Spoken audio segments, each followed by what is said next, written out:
이상입니다. 우리가 진사 나누고 말씀 나누겠습니다. 우리는 믿음으로 담을 뛰어넘는 교회입니다. 네, 서로를 바라보면서 이렇게 인사하겠습니다. 오늘도 하나님은 당신을 통해서 일하십니다. 오늘도 하나님은 당신을 통해서 일하십니다. 네, 어쩌다 어른이라고 하는 TV 프로그램이 있습니다. 이 프로그램은 각 분야의 스타 강사들이 나와서 아주 수준 높은 강의를 전해줘서 아주 인기가 높습니다. 지난주에도 한 대학의 건축학과 교수가 나와서 도시에 대한 이야기를 해주었습니다. 어떻게 도시가 만들어지는가? 왜 홍대 거리에 젊은이들이 많이 모여드는가? 그런 얘기도 해주었고요. 또 왜 교회 사람들이 몰려올 수 있게 할 수 있을까? 이러한 도시에 대한 그런 좋은 안목들을 전해주는 유익한 강의였습니다. 이 어쩌다 어른은 어쩌다 어른이 된 사람들, 그래서 잘 모르는 사람들에게 인생에 대한 좋은 지혜와 또한 지식을 전해주는 그러한 강의 프로그램입니다. 저는 어쩌다 어른이라는 그런 프로그램을 이렇게 시청하면서 엉뚱한 생각을 해보았습니다. 우리가 요즘 지난주부터 엘리야에 대해서 묵상을 하고 있는데요. 혹시 엘리야는 어쩌다 선지자가 된 것은 아닐까 하는 생각을 해보았습니다. 어쩌다가 위대한 선지자가 된 것은 아닐까 하는 생각을 해보았습니다. 왜냐하면 성경에서 엘리야에 대해서 많이 얘기하지 않습니다. 열왕기상에서 엘리야에 대해서 소개하고 있는데 아주 짧게 소개하고 있습니다. 17장, 18장, 19장에서 짧게 소개합니다. 엘리야는 비로 표현하자면 소나기 같습니다. 잠깐 더운 여름날 비를 뿌리고 사라지는 그러한 존재가 바로 엘리야가 아닐까 하는 생각이 듭니다. 그는 누구이며 어떻게 성장하였는지, 어떻게 활동하였는지에 대해서 길게 자세히 소개해 주는 것이 아니라 잠깐 소개해 줍니다. 이스라엘 역사에서 가장 악이 성화했던 아방 시대에 잠깐 나타나서 하나님의 영광을 보여주고는 하늘로 사라져 버렸습니다. 그래서 엘리야는 본인도 모르게 어쩌면 어쩌다 선지자가 된 것은 아닐까 하는 생각을 해봤습니다. 그러나 이것은 사실이 아닙니다. 다시 본문으로 돌아가서 엘리야의 삶의 자리를 묵상해 보면 그것은 전혀 사실이 아닙니다. 엘리야는 어쩌다가 선지자가 된 것이 결코 아니죠. 그는 철저하게 하나님의 훈련을 받고 연단을 받은 후에 하나님의 귀한 일꾼으로 쓰임을 받았습니다. 다시 말해서 처음부터 우리가 생각하는 것처럼 어쩌다 운이 좋아서 선지자가 된 것이 결코 아니라고 하는 것이죠. 우리가 성정이 같은 사람이지만은 하나님의 부르심을 받아서 잘 훈련되고 연마되었기 때문에 이스라엘 역사 가운데 가장 암흑의 그 시대를 깨운 위대한 선지자 엘리야로 태어나게 된 것이었습니다. 여러분, 하나님은 단번에 엘리야를 위대한 선지자로 만들지 않았습니다. 나타나자마자 아합과 맞서서 싸우지 않게 하셨고요. 또 나타나자마자 이스라엘을 우상의 나라로 만들어버렸던 850명의 이방 선지자들과 대결을 벌여서 큰 승리를 거두지 않게 하였습니다. 왜냐하면 엘리야는 처음부터 그렇게 잘 준비된 선지자가 아니었기 때문입니다. 그래서 하나님께서는 그를 훈련하시죠. 그리 시내가에 가서 아무도 없는 곳에서 까마귀 음식을 먹으면서 선지자의 기초적인 훈련을 받게 하셨고, 오늘 본문을 보게 되면 하나님께서는 이제 사르밧에 보내서 또 다른 훈련으로 그를 만들어 가시는 것을 보게 됩니다. 여러분, 하나님의 사전에 어쩌다 엘리야는 없습니다. 다시 말해서 하나님의 사전에 어쩌다 하나님의 된 사람은 없습니다. 하나님께서 우리를 철저하게 훈련시키고 잘 준비되신 후에 하나님을 나라를 위해서 사용하시는 분이십니다. 이것이 하나님께서 우리를 사용하시는 하나님 나라의 원칙인 줄 믿습니다. 오늘 본문을 보게 되면 주님은 엘리야를 향한 주님의 훈련 계획을 말씀하고 있습니다. 우리 8절과 9절의 말씀을 같이 한번 읽어보실까요? 여호와의 말씀이 엘리야에게 임하여 이르시되 너는 일어나 시돈의 소단 사르밧으로 가서 거기에 머물라 내가 그곳 가브에게 명령하여 내게 음식을 주게 하였느니라. 아멘. 여러분, 주님은 엘리야에게 가라고 시돈 땅으로 가라고 말씀하셨는데 그 땅은 이스라엘 땅이 아니었습니다. 시돈은 어떤 땅이죠? 시돈은 지중해에 연접한 그런 항구 도시인데 바로 이 도시는 아합과 결혼하여 이스라엘을 우상의 나라로 만든 왕비 이세발의 고향이었습니다. 그의 아버지 엣발이 다스리는 바알의 나라입니다. 하나님께서는 엘리야에게 바알의 본거지였던 시돈 사르밧에 가라고 명령하셨습니다. 그곳에 엘리야를 위해서 한 가부를 예비해 두셨다고 하는 것입니다. 이렇게 하나님께서는 엘리야 선지자가 전혀 예상하지 못하였던 사르밧 땅으로 가라고 말씀하셨습니다. 오늘 본문을 보게 되면 하나님께서는 사르밧에서 엘리야를 위해서 놀라운 일을 준비하시는 것을 보게 됩니다. 오늘 우리들이 사르밧에서 행하신 주님의 놀라운 일을 살펴보면서 오늘 사르밧과 같은 인생길에서 우리를 향하신 하나님의 놀라운 은혜를 바라보고 또 그 은혜를 누리며 살아가는 우리 모든 교우들 되실 수 있기를 바랍니다. 여러분, 그렇다면 하나님께서는 왜 엘리야를 사르밧으로 가라고 말씀하셨을까요? 첫째, 그 이유는 하나님께서는 하나님의 말씀에 순종하는 법을 배우기를 원하셨기 때문이었습니다. 하나님이 엘리야에게 훈련받기 쉬운 곳으로 가라고 하지 않으셨습니다. 가장 어려운 곳으로, 아마도 이스라엘 땅에서 가장 어려운 곳으로 가서 훈련받게 하셨는데 바로 그 땅이 시돈 땅 사르밧입니다. 지금까지 엘리야가 거주하였던 그리시니까보다도 훨씬 더 어려운 곳이 바로 이 사르밧이 아닐까 생각이 듭니다. 엘리야는 요단강 근처에 있는 그릿가에서 이제 오랫동안 버티다가 시냇물이 마르게 되자 이제 하나님께서 말씀하신 사르밧을 향하여서 120km나 떨어진 먼 곳을 이제 도보로 걸어간 것이었습니다. 아마도 엘리야는 사르밧을 향하여서 걸어가면서 큰 기대를 하지 않았을까요? 하나님께서 한 여인을 준비해 두셨다고 하는 것입니다. 그래서 이 엘리야는 사르밧에서 아주 근사한 일이 벌어지지 않을까 하는 기대를 가지고서 그것을 가게 되었을 것입니다. 그러나 현장에 도착해 보니 상황은 엘리야가 기대했거는 전혀 정반대였습니다. 하나님께서 엘리야를 위해서 준비한 상황은 어떠한 상황이었습니까? 엘리야가 사르밧에 도착하였을 때 정말로 하나님께서 예비하신 한 가부가 있었습니다. 한 여인이 저녁을 준비하기 위해서 땔감을 줍고 있었는데 엘리야는 그 여인을 바라봤을 때 하나님께서 예비하신 여인이라는 사실을 단번에 알 수 있었습니다. 그래서 그 여인에게 찾아가서 주저하지 아니하고 이렇게 당부합니다. 우리 10절과 11절의 말씀 같이 한번 보겠습니다. 그가 일어나 사르밧으로 가서 성문에 이를 때 한 가부가 그곳에서 나뭇가지를 줍는지라. 이에 불러 이르되 청하건대 그릇에 물을 조금 가져다가 물을 마시게 하라. 그가 가지러 갈 때 엘리야가 그를 불러 이르되 청하건대 내 손에 떡 한 조각을 내게로 가져오라. 아멘. 네, 여기까지는 엘리야가 얼마든지 순종할 수 있는 하나님의 말씀입니다. 그러나 엘리야는 곧 순종하기 힘든, 순종하기 어려운 시험을 만나게 됩니다.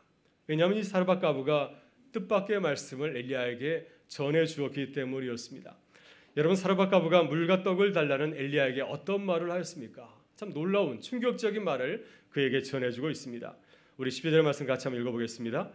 그가 이르되 당신의 하나님 여호와께서 살아계심을 두고 맹세하노니 나는 떡이 없고 다만 통에 가루 한 움큼과 병에 기름 조금뿐이라. 내가 나뭇가지 둘을 주워다가 나와 내 아들을 위하여 음식을 만들어 먹고 그 외에는 죽으리라. 아멘. 하나님께서 엘리야를 선자를 보내신 훈련 장소 사르밧은 어떠한 곳이었습니까? 모든 것이 잘 갖추어진 오아시스 같은 곳이었습니까? 그렇지 않았습니다. 인간적으로 볼 때나 상황적으로 볼 때 무언가 기대할 수 있는 곳이 전혀 아니었습니다. 지금 엘리야는 그리시네가에서 더 이상 먹을 것이 없어서 마실 물이 없어서 이제 사르밧으로 옮겨온 곳이 아니었습니까? 그런데 이곳은 그리시네가보다도 더한 곳이었습니다. 하나님께서 엘리야를 위해서 예비하셨다고 말씀하신 가부가 하는 말이 무엇이었습니까? 우리 집에는 먹을 것이 없다고 하는 것입니다. 있는 것이라고는 오늘 저녁 먹을 수 있는 조금의 한 움큼의 밀가루와 기름 조금이 남아있다고 하는 것이었습니다. 뿐만 아니라 이 여인의 생각이 굉장히 심각한 상태에 있었습니다. 무슨 말 하고 있습니까? 내가 이 음식을 가지고서 오늘 저녁을 먹은 후에는 내 아들과 함께 이 세상을 떠나겠다. 이런 충격적인 말을 엘리야에게 전해주고 있습니다. 바로 이것이 하나님께서 엘리야에게 가라고 말씀하신 곳이었습니다. 바로 이렇게 절박하고 비관적인 곳에서, 아무런 소망이 없는 곳에서 하나님의 말씀에 순종하여서 주께서 맡겨주신 그 선교의 사역을 감당하라고 하는 것이었습니다. 이것이 하나님께서 엘리야를 훈련하시는 첫 번째 과제였습니다. 여러분, 우리도 살아가다 보면은 사르밧을 만날 때가 있습니다. 아니, 하나님께서는 우리에게 사르밧으로 인도하십니다. 오아시스로 인도하시는 것이 아니라 광야 같은 곳으로, 이 사르밧과 같은 광야가 있는 곳으로 우리를 인도하십니다. 하나님께서는 이스라엘 백성들을 출애굽하신 후에 곧바로 젖과 꿀이 흐르는 모든 것이 완벽하게 준비된 가나안 땅으로 인도하신 것이 아니라 아무것도 없는 사르밧과 같은 광야로 그들의 발걸음을 인도하셨습니다. 그것도 하루 이틀도 아니고 40년간 그 길을 걸어가게 하셨습니다. 하나님께서 엘리야에게 바라신 것은 무엇입니까? 이 아무것도 바랄 수 없는 광야 같은 이 사르밧에서 하나님의 말씀에 순종하라고 하는 것입니다. 하나님의 말씀을 믿고 그 말씀에 순종하라고 하는 것입니다. 그래서 하나님께서는 엘리야에게 이렇게 말씀하셨습니다. 너는 일어나 사르밧으로 가서 그곳에서 머물라. 하나님의 말씀대로 사르밧에 머물게 되면은 하나님의 놀라운 은혜를 경험할 수 있다고 하는 것입니다. 여러분, 사르밧은 어떠한 곳입니까? 아무것도 없는 것인가요? 아무것도 없는 것이지만 바로 이 사르밧은 하나님의 은혜를 체험하는 놀라운 곳인 줄 믿습니다. 우리가 말씀에 순종하고 따르게 되면은 세상 어디에서나 사르밧이라 할지라도 그곳에서 놀라운 하나님의 은혜를 경험하게 될 줄 믿습니다. 2002년 코스타 유학생 집회에 참석한 일이 있습니다. 제가 있었던 뉴저지에서 16시간 떨어진 시카고에 있었습니다. 그곳에 한 2천여 명의 유학생들이 모여서 매년 7월 초쯤에 이렇게 한 주간 집회를 하게 되는데 그 집회에 참석하게 해서 16시간을 운전하면서 가게 되었습니다. 그때 그 유학생 집회에서 강사 목사님이 유학생들에게 참 의미 있는 얘기를 하나 해주셨습니다. 여러분, 인생을 살아가다 보면 두 번 선택 잘못하면 아무것도 이루지 못하고 인생 끝나게 됩니다. 그러니 선택 잘하십시오. 미국에 공부하러 왔다가 살기 힘들다고 중간에 공부 포기하고 일하러 가지 말고, 또 열심히 일하다가 미국에 유학 간 친구 부러워서 하던 일 그만두고 미국으로 유학 가지 마십시오. 선택 두 번 잘못하면 아무것도 하지 못하고 인생은 끝나고 맙니다. 그러니 여러분들은 이곳에 공부하러 왔으니 잘 마치고 마칠 때까지 버티다가 돌아가시기를 바랍니다. 이런 얘기를 해주었습니다. 제가 뉴저지에 있는 대학에서 공부를 했는데요. 그때 박사과정을 시작했던 감리교 목사님이 있었습니다. 이 목사님이 열심히 공부하다가 살기가 너무 힘들어서 공부 포기하고 목회하러 갔습니다. 여러분, 미국에서 유학생들의 삶과 목회자들의 삶은 천양지차입니다. 하늘과 땅 차이죠. 그래서 이 목사님이 너무 힘들어서 중간에 포기하고 목회지로 갔습니다. 근데 몇 해가 지나서 이 목사님이 다시 학교에 나타났습니다. 다시 공부하러 온 곳입니다. 그래서 학교에 이제 복학 수석을 밟았는데 재적 처리가 돼서 다시 복학할 수가 없게 되었습니다. 그래서 이 목사님이 크게 후회하면서 졸업을 앞둔 저를 크게 부러워했던 적이 있습니다. 여러분에게 사르밧은 어디입니까? 제 인생을 돌아보면 저희 유학 시절은 엘리야스의 사르밧이 아니었을까 생각이 듭니다. 사르밧 힘들고 어려웠지만 떠나지 아니하고 그것에 머물렀기 때문에 저는 저와 함께 하신 하나님의 놀라운 은혜를 체험할 수가 있었습니다. 오늘 주님께서 우리를 사르밧으로 보내셨습니다. 그곳에서 떠나지 아니하고 하나님의 말씀에 순종하실 수 있기를 바랍니다. 순종할 때 순종하는 자에게 주시는 하나님의 놀라운 은혜를 체험하게 될 줄 믿습니다. 둘째, 하나님께서는 왜 엘리야에게 사르밧으로 가게 하셨습니까? 하나님께서는 하나님의 말씀을 신뢰하는 법을 배우기를 원하셨기 때문이었습니다. 여러분, 엘리야는 사르밧에 가서 가부를 만나 대화를 나누는 가운데 크게 실망하였을 것입니다. 그리스도께서 주신 하나님의 말씀을 믿고 따르기가 너무나 어려웠을 것입니다. 왜냐하면 엘리야의 육신의 눈에 비친 사르밧의 상황이 전혀 좋지 않았기 때문이었습니다. 하나님께서 예비하신 그 가부는 부유한 가부가 아니었습니다. 사도 바울이 빌립보에서 만났던 자주장사 루디아와 같이 모든 것을 다 제공해 줄 수 있는 넉넉한 그런 여인이 아니었습니다. 그녀가 가지고 있는 것은 고작 하루 먹을 수 있는, 저녁 한 끼를 때울 수 있는 한 움큼의 밀가루와 기름뿐이었습니다. 그러나 놀랍게도 엘리야는 사르밧 가부의 절박한 말을 듣고 오히려 이렇게 말하고 있습니다. 우리 13절과 14절에서 엘리야의 그 놀라운 고백을 한번 같이 읽어보겠습니다. 엘리야가 그에게 이르되 두려워하지 말고 가서 내 말대로 하려니와 먼저 그것으로 나를 위하여 작은 떡 한 개를 만들어 내게로 가져오고 그 후에 너와 내 아들을 위하여 만들라. 이스라엘 하나님 여호와의 말씀이 나 여호와가 비를 지면에 내리는 날까지 그 통의 가루가 떨어지지 아니하고 그 병의 기름이 없어지지 아니하리라 하셨느니라. 아멘. 엘리야는 지금 절박한 상황 가운데 놓여 있습니다. 그러나 육신 눈으로 바라보지 아니하고 믿음의 눈으로 바라보았습니다. 이 상황은 어떤 상황입니까? 아무것도 이룰 수 없는 상황인가요?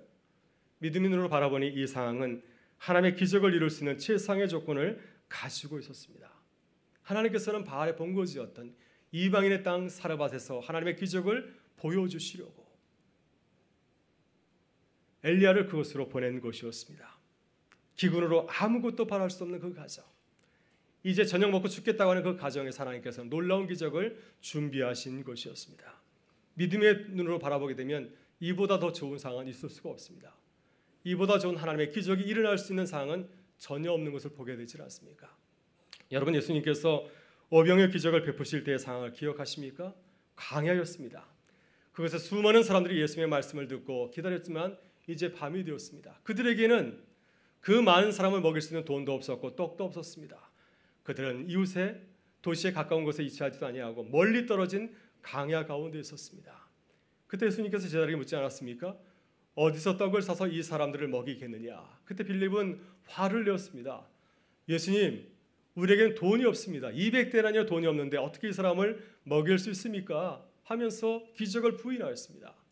그러나 안드레는 한 소년의 작은 도시락을 가지고 나와서 버릇 5개의 물고기 2마리를 가지고 나와서 주님에게 고백하지 않았습니까? 주님, 우리가 가진 것은 이거밖에 없습니다. 주님, 이것을 가지고서 이 광야를 먹이시옵소서. 이렇게 믿음을 가지고 나올 때 하나님께서, 예수님께서는 그 광야를 먹이시는 놀라운 기적을 베푸셨습니다.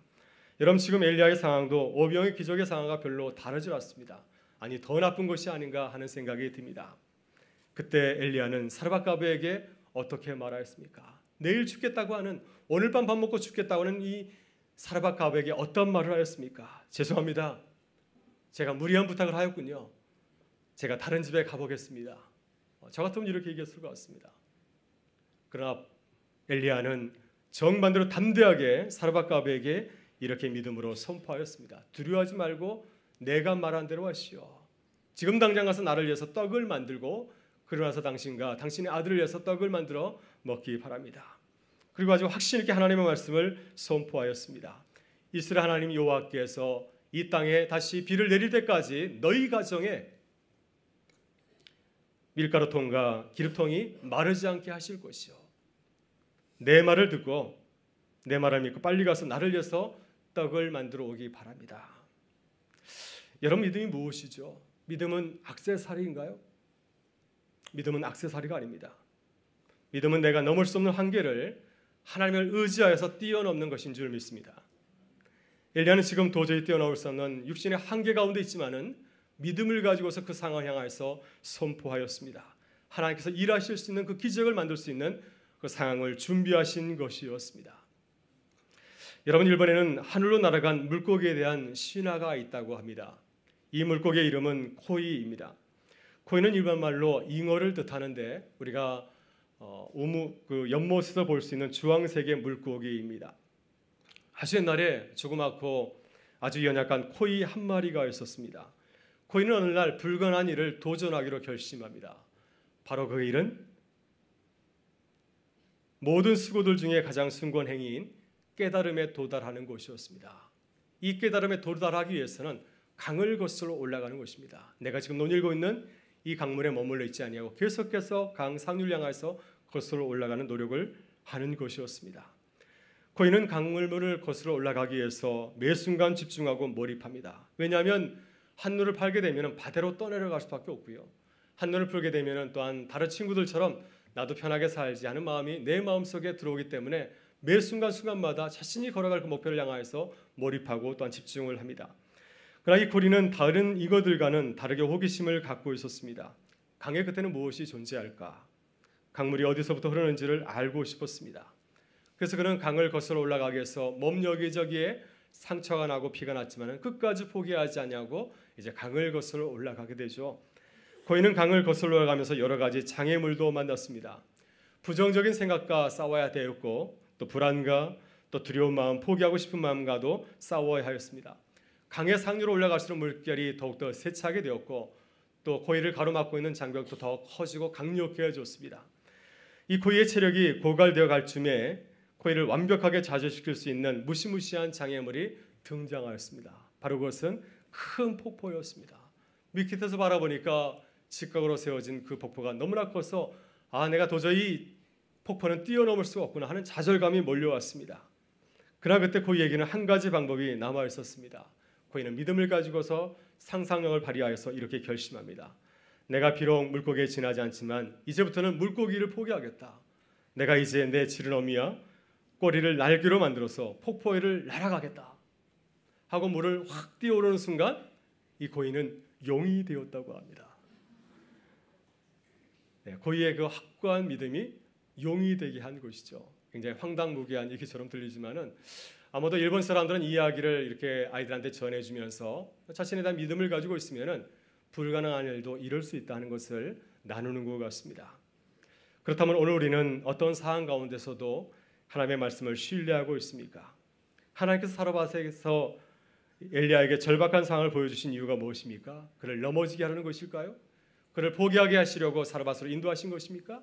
그것이 아니었습니다. 믿음으로 자격을 뛰어넘게 하시려고 엘리야를 사르밧으로 인도하신 것이었습니다. 하나님의 말씀이 살아있고 상황을 변화시키는 놀라운 능력이 있음을 경험하게 하시려고 엘리야를 사르밧으로 인도하신 것이었습니다.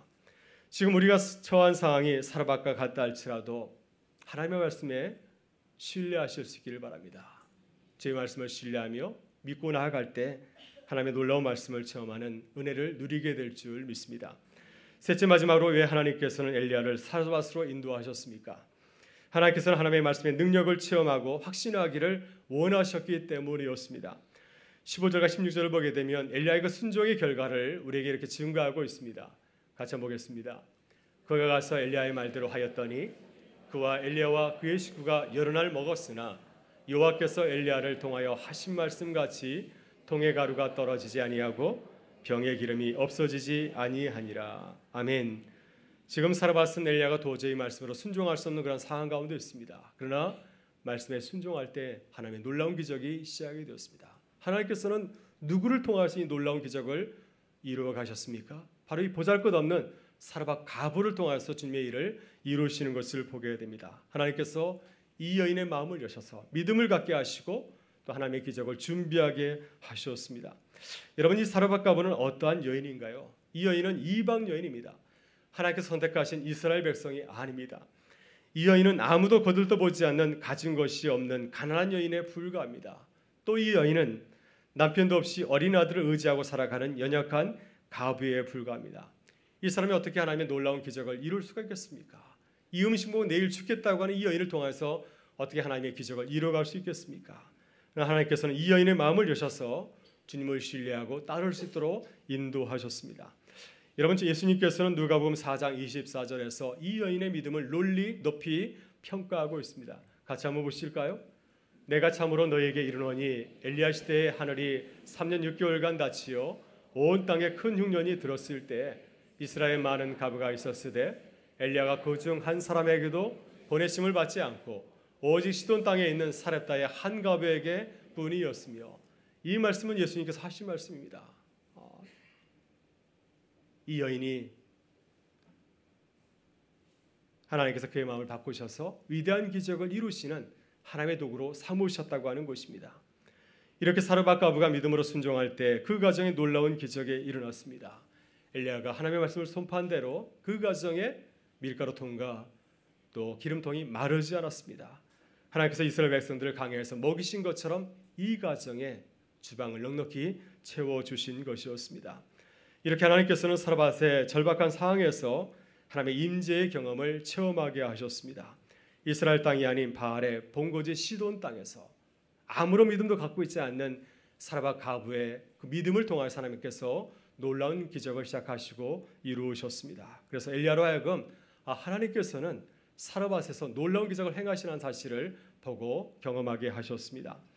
여러분, 사르밧은 히브리어로 녹이다 재련하다는 뜻을 담고 있습니다.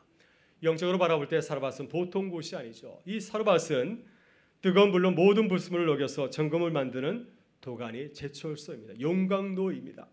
바로 여기 하나님께서 엘리야를 사르밧으로 보내신 이유가 있습니다. 하나님께서는 엘리야를 정금 같은 선제로 만드시려고 바로 이 재련소 용광로 사르밧으로 보내신 것이었습니다. 사르밧에서 하나님의 놀라운 능력을 체험하고 그의 믿음이 강하여져서 이스라엘을 우상이라 만들어버린 아합왕과 이스라엘과 대결하여 승리하게 하시려고 그를 사르밧으로 보내신 것이었습니다. 하나님께서는 특별히 이 엘리야를 정금 같은 사람을 만드시려고 사르밧으로 보내신 것이었습니다. 사랑하는 여러분, 오늘 우리들도 사르밧의 교훈을 기억하실 수 있기를 바랍니다. 하나님께서 우리를 사르밧에서 정금 같은 주님의 사람으로 만드시고 인도하시는 줄 믿습니다. 하나님은 우리를 위해서 사르밧의 기적을 예비하신 줄 믿습니다. 항상 하나님의 말씀에 순종하실 수 있기를 바랍니다. 항상 하나님의 말씀에 신뢰하실 수 있기를 바랍니다. 하나님의 말씀의 능력을 간절히 사모하실 수 있기를 바랍니다. 사랑하는 주의 자녀들이 주님의 능력을 사모하며 나아갈 때 하나님께서 우리를 정금 같은 주님의 사람으로 만들어 주시고 하나님의 놀라운 기적을 체험하고 증거하는 기쁨을 우리에게 더하여 주실 줄 믿습니다. 이번 여름 사람에서 기적을 체험하는 우리 모든 교우들 되실 수 있기를 주의 이름으로 축원합니다. 우리 다 같이 일어나셔서 함께 찬양하며 나아가겠습니다.